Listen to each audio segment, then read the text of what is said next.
tidak berkomitmen juga dengan alasan sebelumnya, dan dari kita sendiri mengutamakan safety dan keselamatan dari teman-teman kita sih, karena kita tahu bagi mereka nyawa teman-teman kita mungkin gak ada harganya, tapi bagi kita mereka ada segalanya.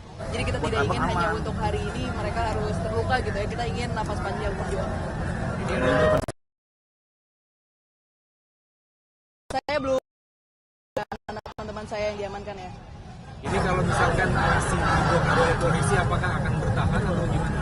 Nggak boleh nggak cerita. Kita akan bertahan sampai agenda aksi kita selesai, dan dari awal kita sudah mengatakan bahwa kita ingin aksi dengan damai sebetulnya. Kita ingin aksi dengan kondusif, karena itu adalah kepentingan kita juga. Kita ditunggu keluarga kita juga, ditunggu orang tua kita gitu kan. Jadi keinginan kita memang kita juga aksi dengan kondusif dan sampai selesai. Ringkas Kak, tuntutannya apa aja? Tuntutannya sebetulnya ada 8, ya. Dan di antara 8 itu ada banyak sekali hal penting, meliputi bencana yang ada di Flores juga, ya, itu juga menjadi tuntutan kita.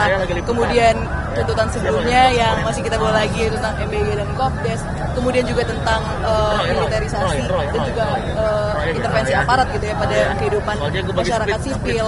Dan sebetulnya dari ke-8 tuntutan itu benang merahnya satu, bahwa kita merasa negara itu semakin kuat, dan masyarakat, rakyat itu semakin lemah.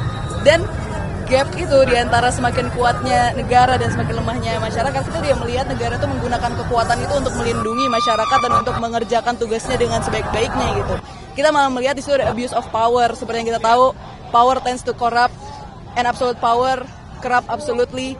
Jadi itu yang sebenarnya tidak ingin terjadi gitu. Kita tidak ingin itu terjadi, dan kita ingin sebisa mungkin ini menjadi awareness bersama gitu, bahwa benang merahnya adalah negara harus tahu bahwa mereka harus bisa mempertahankan keseimbangan demokrasi yang harus mereka jaga gitu. Jangan sampai mereka merusak keseimbangan demokrasi, mereka merusak keseimbangan alam, dan ketika kerusakan terjadi mereka menyalahkan orang yang berteriak-teriak atas kerusakan itu gitu. Itu sih yang sebenarnya ingin mereka sadari gitu. Kak, ada alasan nggak sih kenapa 1 hari setelah kemerdekaan kita kemarin? Iya, tentu alasannya kita memang ingin menggunakan momentum kemerdekaan ini untuk mengingat gitu ya, bahwa kita, apakah kita sudah merdeka seutuhnya dan sebagainya, itu semua kan sebetulnya sudah bersebaran di media ya. Semua orang, masyarakat dan sebagainya itu seringkali mengungkapkan itu, mulai dari mendekati 17 Agustus dan sebagainya.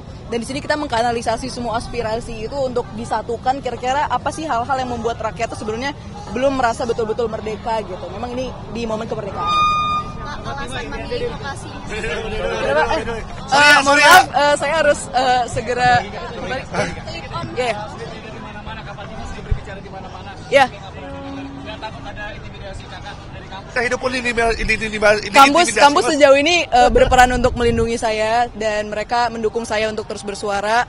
Dan saya juga yakin bahwa di titik ini kalau ada pihak-pihak yang berani melakukan hal semacam itu pada mahasiswa, pada saya dan teman-teman saya yakin mereka akan digeruduk masyarakat sih. Jadi boleh dipikir ulang untuk orang-orang yang memikirkan untuk mencederai kita ya.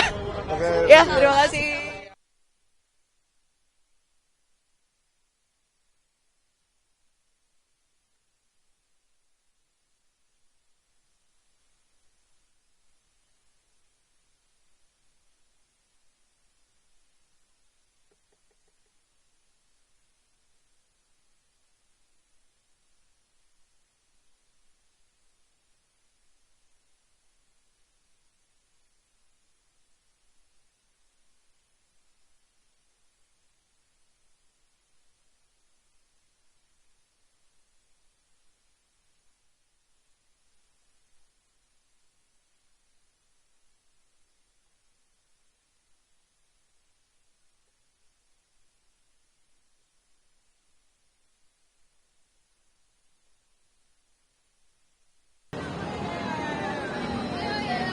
Ada jauh banget.